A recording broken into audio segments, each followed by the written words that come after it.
अस्सलाम वालेकुम, मैं हूं हमजा वसीम PSX एनालिसिस से। अगर आज की मार्केट की बात की जाए तो आज की मार्केट 650 पॉइंट के साथ नेगेटिव बंद रहे। इंडेक्स 41,540 की सतह पे बंद रहा। वॉल्यूम्स कैसे 100 इंडेक्स में 107 मिलियन के लगे, ताकि ऐसी ऑल शेयर में 265 मिलियन के वॉल्यूम लगे, जिसकी वैल्यू 7.7 बिलियन बनती है। देखिए, अगर आज हम देखें मार्केट को तो आज मार्केट में थोड़ी एक्सपेक्टेड से ज़्यादा गिरावट हुई। ऑल्दो कल हमने आपको बताया था कि अगर 42,100 टूटता है तो मार्केट 41,900 से 700 को टारगेट कर सकती है, और हमारा वो टारगेट भी अचीव हुआ। लेकिन मार्केट हमारे टारगेट से भी 150 पॉइंट नीचे जाकर बंद रही। तो देखिए, इसकी वजह क्या बनी। देखिए, हम सब जानते हैं कि हमारी जो मुल्क है ये कई मसाइल का इसको दरपेश है, जिसके अंदर आपका मुआशी अदम इस्तेहकाम हो गया, चाहे आप उसको मुआशी सुसरवी कह लें या मुआशी बहरान कह लें।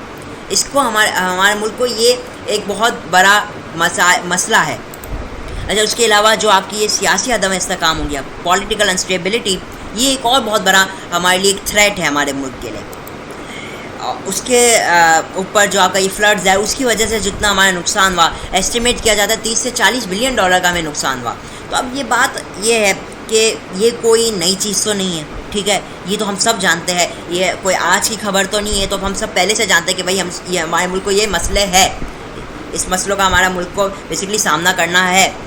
तो आज क्यों मार्केट गिरी। देखिए, आज जो मार्केट की गिरने की वजह थी कि जो CDS के फिगर्स हैं उसके अंदर एक राइज आया। ये बेसिकली यही सजेस्ट करता है कि जो फॉरेन इन्वेस्टर्स हैं उन्होंने हमारे मुल्क में जो फेथ है, जो उनके अंदर बिलीफ है हमारे मुल्क में, वो उनसे दूर हो गई। एक जो डिफ़ॉल्ट का रिस्क है वो बढ़ चुका है। और अब CDS के जो फिगर्स आए वो 13 साल हाई पे आए, जो कि 52.8% बनता है। 52.8% के उसके फिगर्स आए। और मैं आपको बता दूं कि अगर हम इसको कंपेयर करें कोविड-19 से पहले, तो वो 5 से 6% के दरमियान हुआ करते थे, जो आज 52.8% पे आ चुके हैं। अच्छा, अब इसकी वजह क्या बनी हाई साइड पे कि देखिए, हम जो डिक्लाइनिंग फॉरेक्स रिजर्व्स है हमारे, ये एक बहुत बड़ी वजह है इसके बढ़ने पे। और दूसरी वजह जो आपके जो बॉन्ड्स हमारे मैच्योर हो रहे हैं दिसंबर में, उसकी जो पेमेंट है हमें करनी है फॉरेन इन्वेस्टर्स को, वो अराउंड $1 बिलियन बनती है। तो उसकी भी एक पेमेंट है, और यही खदशा है कि अगर पाकिस्तान उसको पे नहीं कर पाया तो ये एक डिफ़ॉल्ट रिस्क सामने खड़ा है। और साथ ही में जितने आपके जो डेट्स मैच्योर हो रहे हैं, जो आप जिनकी डेट्स जितने भी आपने कर्जे लिए थे उनकी तारीख आ चुकी है उनको पे करने की, और वो नहीं कर पाया पाकिस्तान, तो ये एक आपके लिए डिफ़ॉल्ट का खदशा बन सकता है। ये एक बहुत बड़ी वजह थी, जो कि बेसिकली जाहिर सी बात है आपके फॉरेनर्स को एक साइडलाइन या फिर एक कह लीजिए दूरी इख्तियार करने को ये तरजीह देता है। बहरहाल, ये जो इसके हवाले से आज एक आर्टिकल भी शाया हुआ एक्सप्रेस ट्रिब्यून पे, जिसके जो हेडलाइन है वो यही है, risk of default spikes to 13 year high. तो ये जो आर्टिकल है, मैं इसका आपको लिंक अपनी वीडियो के डिस्क्रिप्शन में दे दूंगा, तो उसको भी जाकर पढ़िएगा। ये भी काफ़ी आपके लिए काफ़ी हेल्पफुल रहेगा। तो अभी मेन सवाल ये है कि क्या वाकई में इतना डिफ़ॉल्ट रिस्क है। देखिए, अभी हमारी जो प्राइम मिनिस्टर साहब हैं वो गए हुए हैं सऊदिया। तो सऊदिया से भी अगर कोई गुड न्यूज़ आ जाती है, ठीक है, अभी आई नहीं लेकिन आ जाती तो ही हमारे लिए एक पॉजिटिव चीज़ हो सकता है। साथ ही में बात हो रही है जो चाइना के डेट के रोल ओवर की, अगर वो हो जाता है तो ये भी एक पॉजिटिव साइन होगा। और अगर जो आपके जो मेन चीज़ है, जो बॉन्ड्स की पेमेंट है, वो हो जाती है तो ऑटोमेटिकली आपका CDS गिर जाएगा, क्योंकि यही एक फॉरेन इन्वेस्टर्स को खदशा कि हम पे नहीं कर पाएंगे। अगर हमने पे कर दिया, जो कि 90% चांसेस है, तो ऑटोमेटिकली CDS के फिगर्स आपके नीचे आ जाएंगे।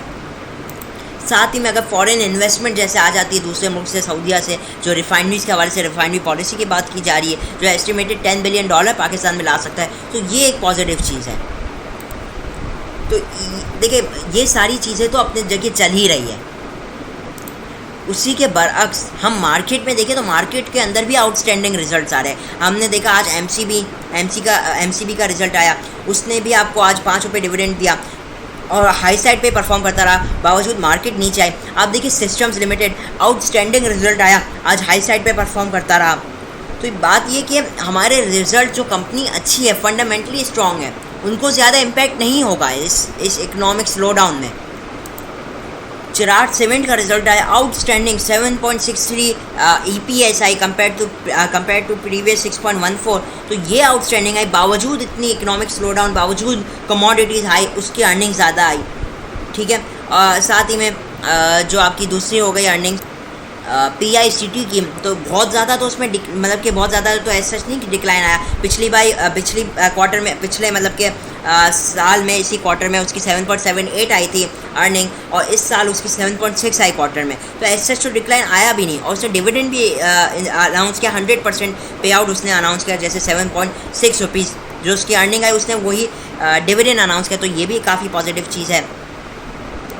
मकसद ये कहने का, जो फंडामेंटली स्ट्रॉन्ग कंपनीज़ है, जिनके फंडामेंटल्स में इशू नहीं, जिनके अर्निंग्स इस वक्त स्ट्रॉन्ग है, तो उसमें कोई घबराने की बात नहीं है, ठीक है। और अनटिल एंड अनलेस, अच्छा, अब जो कंपनी जो इस मुआशी आप कह लीजिए स्लो डाउन और इस इकोनॉमिक क्राइसिस के अंदर जिनको अफेक्ट हुआ है, और हमें ये, अगर आपको लगता है कि वो कंपनीज अगर इकनॉमी वंस अगेन जब सही हो जाएगी इंशाल्लाह, तो वो कंपनीज की वापसी अर्निंग्स आपकी बेहतर हो सकती है, तो उनके अंदर इस वक्त भी बेस्ट टाइम है एंट्री करने का।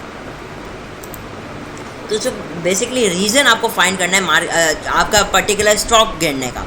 अच्छा, खैर ये तो वीडियो ही काफ़ी लंबी हो जाएगी, लेकिन ये कि अगर हम बात कर ले आज टॉप एक्टिविटी की, तो मीज़ान बैंक आज हाई साइड पे परफॉर्म करता रहा, MCB system, HGFA, PSX, POL आज हाई साइड पे परफॉर्म करता रहा, जहाँ दीगर आप दूसरे स्टॉक देख सकते हैं जहाँ पे डिक्लाइन साइड पे TRG आज भी लोअर कैप की सतह पे 102 पॉइंट नेगेटिव मार्केट कंट्रीब्यूट करता रहा। फिर हपको हो गया, PPL, lucky cement, OGDC, MTL, HBL, Engro, DGKC, lottery chemical, PSO, मारी, UBL और यूनिटी कैपकॉम आज नेगेटिव साइड पर है। तो आज बेसिकली हमने काफ़ी सीमेंट सेक्टर के अंदर काफ़ी एक नेगेटिविटी देखी। अच्छा, अगर हम KC 100 इंडेक्स के टेक्निकल चार्ट की बात की जाए, तो देखिए मार्केट में आज जो कैंडल बनी वो एक जाहिर सी बात है एक बहुत बड़ी रेड कैंडल है, 650 पॉइंट, और काफ़ी मार्केट नीचे आकर बंद रही। मार्केट ने जो अपना प्रीवियस लो था उसको भी ब्रेक किया, प्रीवियस लो को भी मार्केट ने ब्रेक किया। अच्छा, आप लोगों को पहले ही बताया जा रहा था कि जो मार्केट में बेसिकली हमने देखा था जो गिरावट आई थी 43,900 से तकरीबन 44,400 तक, उसके अगेंस्ट मार्केट ने रिकवरी नहीं ली थी, तो उसके अगेंस्ट रिकवरी ली। और आपको बार बार बताया जाता है इधर 61% का रेशो लाई किया जा रहा है 42,500 के पास, तो इधर आती है मार्केट में एक सेलिंग आ जाती है। जब तक अब इस लेवल को ब्रेक नहीं करेगी, स्विंग ट्रेडिंग में आपकी न्यू तेज़ी नहीं होगी, और तो आप इंट्राडे के अंदर चांस ले सकते हैं। अभी भी हमारा वही मौक़िफ़ है, इंट्राडे में इस वक्त अच्छा मौका है, इंट्राडे हम लोग को करनी चाहिए। जहाँ स्विंग ट्रेडिंग की बात कीजिए तो अभी मज़ीद जब डिप आती है और जब तक मार्केट को अपनी आवर्ली टाइम फ्रेम में अपने हाइस को ब्रेक ना करे, तो उस वक्त वीक स्विंग बेसिस में तो हम लोग को एटलीस्ट साइड लाइन ही रहना चाहिए। अच्छा, अगर हम आवर्ली टाइम फ्रेम में मार्केट को देख लें, तो मार्केट आवर्ली टाइम फ्रेम में भी आप देखें तो एक हाईली ओवरसोल्ड पोजीशन के अंदर आ चुकी है इस वक्त। RSI आपका हाईली ओवरसोल्ड सजेस्ट कर रहा है इस वक्त, क्योंकि हमने देखा कि मार्केट ने जो एक हाई लगाया था 42,670 का, उसके अगेंस्ट आज मार्केट जो आज लो लगाया, अगर कैलकुलेट किया जाए तो तकरीबन 1100-1200 पॉइंट की करेक्शन बनती है, और उसके अगेंस्ट एज सच कोई मेजर रिकवरी भी नहीं आई। तो उसकी वजह से हम ये देख रहे हैं कि मार्केट इस वक्त आपकी हाईली ओवरसोल्ड पोजीशन के अंदर खड़ी है। हम देख सकते हैं आज मार्केट ने ट्रेंड लाइन के नीचे ही खुली, तो ये एक ट्रेंड लाइन ब्रेकआउट भी आज हमने मार्केट में विटनेस किया। अब जो मेन चीज़ है वो ये है कि अब आगे का क्या प्लान है, अब आगे हमें कैसे काम करना है। देखिए, अभी मार्केट ने एक रिसेंटली तेज़ी कहाँ से की थी, 42,400 से कहाँ तक की, 43,700। तो अभी मार्केट ने इनिशियली तो अभी उसके अगेंस्ट एक रिट्रेसमेंट ले रही है, और वो जो लेवल बनता है अब इधर जो एक 61% का लेवल आता है, जो वही रेशो की बात की जाए अगर, तो अब उसके अगर हम कंपेयर करें तो अब जो अगला सपोर्ट लेवल आएगा 61% का, वो आ रहा है 42,300, 41,270 से 300 का लेवल। ये अगला अब आपका एक इम्पॉर्टेंट लेवल रहेगा कल के लिए मुराद कि अगर मार्केट इस लेवल को स्ट्राइक करती है तो ऐन मुमकिन होगी कि अगर इसके नीचे जाती है तो इसके ऊपर इनिशियली क्लोजिंग दे दें। मैं बता दूं 41,300 के नीचे पे हमें मज़ीद मार्केट में फिर जो नेगेटिविटी की जो लहर है उसके अंदर मज़ीद इजाफा होता हुआ देखेंगे, और फिर हमें मार्केट 41,000 को भी ब्रेक करती हुई दिखाई दे सकती है अगर मार्केट 41,300 के नीचे क्लोजिंग देती है।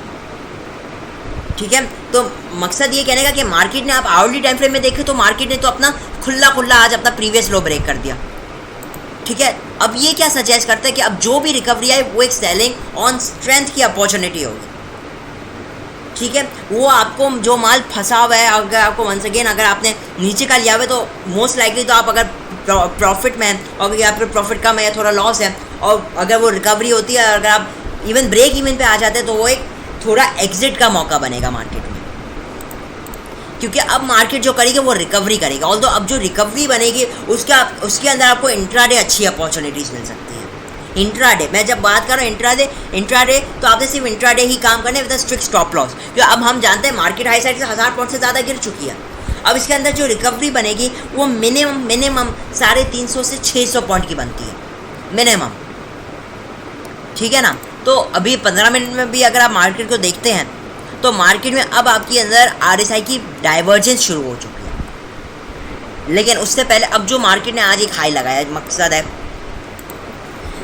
अब जो एक रेजिस्टेंस है, क्योंकि अब ये रोल ओवर वीक भी, ये बात ध्यान में रखिएगा कि ये रोल ओवर वीक भी है, ये एक इम्पॉर्टेंट चीज़। अच्छा, अभी मार्केट ने आज जो एक हाई लगाया, जो मार्केट ने एक अटैम्प्ट की, ठीक है, अटैम्प्ट क्या की, 41,500 से मार्केट ने आज एक जंप करने की अटैम्प्ट की, और वो कहाँ तक की मार्केट ने, उसका अगेंस्ट जो एक हाई लगा वो अराउंड 41,700 कुछ था, 718 का, ये एक अटैम्प्ट की मार्केट ने।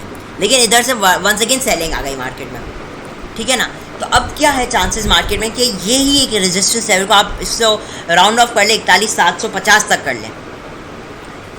ये अगर मार्केट ब्रेक कर लेती है तो इसके अंदर आप सेफ इंट्राडे एंट्रीज कर सकते हैं। डायरिंग इंट्राडे एंट्रीज कहाँ बनेंगी वो भी मैं बताऊंगा। वो जब क्या, अगर मार्केट आप नीचे से अपॉर्चुनिटी लेना चाह रहे हैं तो वो डायरिंग बनेगी, और अगर सेफ लेना चाहते हैं मेरे नज़दीक 41,750 के ऊपर 15 मिनट में जब क्लोजिंग आ जाएगी तो आप यहाँ से मार्केट को 41,900 से 42,100 वंस अगेन जाता हुआ देख सकेंगे।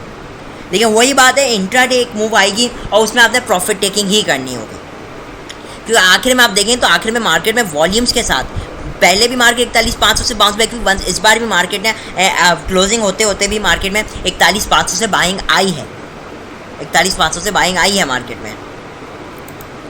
तो ये इस वक्त इनिशियल स्ट्रॉन्ग सपोर्ट शो कर रहा है। कल के दिन आज जो मार्केट ने लो लगाया 41,400 तकरीबन 490 का, कल के दिन अल्लाह न करे मार्केट इसको ब्रेक करती है, no doubt market once again आपकी शार्प लो की तरफ जा सकती है। शार्प लो कितना हो सकता है, वो अराउंड आपका बन सकता है 41,000 तकरीबन 400 से 200, सॉरी 41,400 से लेकर, बल्कि 41,350 से लेकर 41,100 तक मार्केट मूव कर सकती है, ठीक है। अगर मार्केट 41,500 का ये लेवल कल के दिन ब्रेक करती है तो मार्केट आपको 41,350 से लेकर 41,100 तक मूव करता हुआ मार्केट में एक मूवमेंट आ सकती है। लेकिन उस वक्त यही चांसेस होंगे कि मार्केट में एक आपकी एक अप मूव आ जाए, एक मार्केट में रिकवरी आ जाए, ठीक है।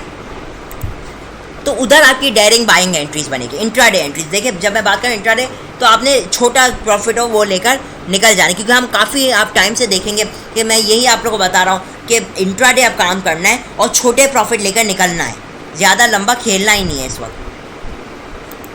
ठीक है।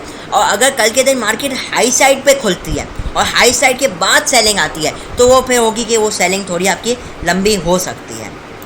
तो दो लेवल्स याद रखना है, 41,750 इसको मार्केट ब्रेक करती है तो आप यहाँ से मार्केट में एक और रिकवरी देखेंगे, 41,900 से 42,100 तक मार्केट में रिकवरी आ सकती है। और अगर आज मार्केट आज का जो लो है वो ब्रेक करती तो मार्केट में एक शार्प लो लगने के बाद हम यही उम्मीद करते हैं कि मार्केट में एक शार्प तरीके से रिकवरी भी आएगी, वो बन जाएगी 400 से 700 पॉइंट की मार्केट आपको इंशाल्लाह रिकवरी भी दिखाएगी।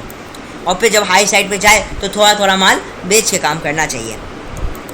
और मोस्ट लाइकली चांसेस ये है कि अगर कल मार्केट नेगेटिव ओपन होती है गैप डाउन के साथ तो 41,300 41,100 आपके अच्छे टारगेटिंग लेवल्स रहेंगे इंट्राडे के हवाले से। अब चलते हैं स्टॉक्स के ऊपर और स्टॉक वाइज मार्केट में देखते हैं।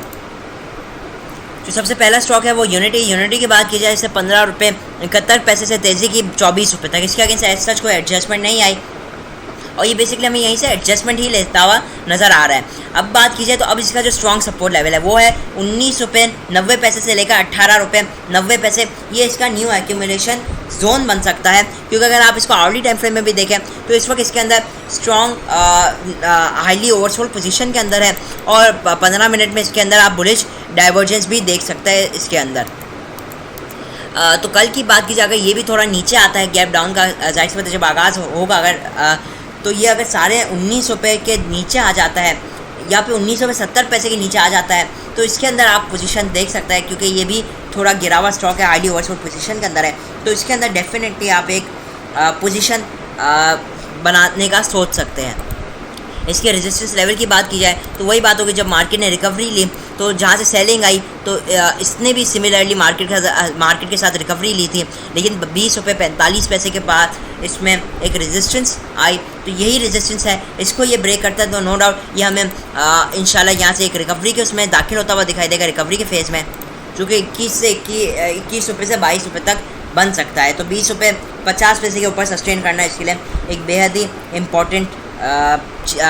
इम्पॉर्टेंट लेवल है। सिमिलरली बात की जाए FCCL की फौजी सीमेंट कंपनी, तो ये भी इस वक्त एक डिस्काउंटेड रेट पे आया हुआ है। इस वक्त इसकी जो क्लोजिंग आई है वो 14 रुपये 19 पैसे पे आई है। हम देख सकते हैं इसके अंदर भी RSI हाईली ओवरसोल्ड पोजीशन के बाद इसके अंदर भी काफ़ी एक डाइवर्जेंस बन रही है। ऑल्दो ये थोड़ा लो वॉलीटाइल स्टॉक है तो इसमें बहुत ज़्यादा तो गेन नहीं मिल सकता, लेकिन ये कि इस वक्त ये एक अच्छी बाय रह सकती है, सेफ बाय रह सकती है। तो डिप्स पे ये मिलता है तो अच्छा है, रखने के लिए भी अच्छा है थोड़ा टाइम अगर आप इसको रखना चाहें, तो इसकी अर्निंग्स भी अच्छी आ रही है। पहले क्वार्टर की भी जो इसकी अर्निंग आई थी वो भी अराउंड 1 रुपये 6 पैसे की आई, जो कि एक बहुत ही अच्छी अर्निंग्स है। तो डेफिनेटली अगर इसको थोड़ा आप स्विंग ट्रेडिंग या पोजिशनल ट्रेड के लिए भी लेकर जाना चाहते हैं तो ये एक अच्छा स्टॉक रह सकता है। सिमिलरली अगर दूसरे स्टॉक की बात की जाए वो है एवेंसियन की बात की जाए तो 15 मिनट में इसके अंदर काफ़ी बुलिश डाइवर्जेंस बन चुकी है। प्रीवियसली जो इसने लो लगाया था उस वक्त RSI 15 पे था और अब इसने न्यू लो लगाया है, लेकिन इस वक्त RSI 31 पे है, तो बुलिश डाइवर्जेंस शो कर रहा है। मज़ीद आखिरी के 15 मिनट में हमने इसके अंदर एक अच्छी खासी बाइंग भी देखी है और ये हाईली ओवरसोल्ड पोजीशन के अंदर है। इवन अगर आप इसको आवर्ली टाइम फ्रेम में देखते हैं तो आवर्ली टाइम फ्रेम के अंदर भी ये हाईली ओवरसोल्ड पोजीशन के अंदर है। मज़ीद देखा जाए तो एक स्ट्रॉन्ग सपोर्ट लेवल्स पे 74 का जो लेवल है, प्रीवियसली इसने यहाँ से एक अच्छी सपोर्ट ली थी और मुझे ये लगता है कि यहाँ पे 70 ये डिप पे आता है तो इसको डेफिनेटली देखना चाहिए रिकवरी के लिए, और ये आराम से आपको गेन दिखा सकता है, 2 से 4 रुपये का आपको मूव दिखा सकता है। तो डेफिनेटली डिप पे आपने AVN को चेकआउट करना है। रेजिस्टेंस लेवल की बात कर ली जाए तो इस वक्त इसका जो रेजिस्टेंस लेवल है वो रहेगा 7650 का, जो कि थोड़ा इस वक्त दूर है। अगला जो स्टॉक है वो है फ्लाइंग सीमेंट। देखिए फ्लाइंग सीमेंट की बात की जाए तो वही बात है कि ये इस वक्त हाईली ओवरसोल्ड पोजीशन के अंदर आ चुका है। RSI के अंदर भी इसके अंदर बुलिश डाइवर्जेंस दिख रही है, लेकिन जो नो डाउट क्योंकि हम जानते हैं कि आवर्ली टाइम फ्रेम के अंदर इसने अपने एक रिसेंट लो को ब्रेक किया जो कि बनता है 7 रुपये 80 पैसे के लेवल को इसने ब्रेक किया है। तो मतलब क्लियरली एक ये थोड़ा सा डाउन ट्रेंड के अंदर आ जाता है, लेकिन इस वक्त ये हाई साइड से काफ़ी गिरा हुआ स्टॉक है। इसने हाई लगाया था 8 रुपये 40 पैसे का, इस वक्त तकरीबन 90 पैसे नीचे आया हुआ है। तो इसकी वजह से इसके अंदर एक रिकवरी की आप उम्मीद लगा सकते हैं। तो अगर ये मज़ीद डिप पे आता है क्योंकि 7 रुपये 30 से 40 पैसे इसका एक इम्पॉर्टेंट सपोर्ट लेवल रहेगा, तो अगर ये डिप पे मिलता है तो इसको डेफिनेटली आप चेकआउट कर सकते हैं। तो ओवरऑल ये थे कुछ चंद स्टॉक्स। ओवरऑल मार्केट की बात की जाए तो बस यही है, पॉलिटिकल अनस्टेबिलिटी और ये जो लॉन्ग मार्च की खासकर ये जो ऐलान हुआ है ये बहुत ही नेगेटिव चीज़ है और कभी भी हमने मार्केट को इसमें पॉजिटिव नहीं देखा। लेकिन ये ज़रूर कि अगर कोई पॉजिटिव न्यूज़ आ जाती है तो आपका लॉन्ग मार्च या तो आपका कैंसिल हो जाता है या फिर उसकी जगह आपका कहीं से इन्वेस्टमेंट आ जाती है, जैसे सऊदी की आपको पहले शुरू में भी बताया। तो ये एक पॉजिटिव चीज़ रह सकती है। ओवरऑल इस वक्त जब मार्केट में थोड़ा और सेंटिमेंट्स थोड़े नेगेटिव है तो अगर हाई साइड पे जाती है तो इंट्राडे मूव मिल सकती है, लेकिन ओवरऑल जो आपका स्विंग ट्रेडिंग या रहना चाहिए वो इस वक्त फिलहाल सेल स्ट्रेंथ करने जब तक थोड़े मामला आके बेहतरी की तरफ नहीं आते। इसी के साथ इजाज़त चाहता हूँ। वीडियो अच्छी लगी हो तो लाइक और चैनल को ज़रूर सब्सक्राइब कीजिएगा।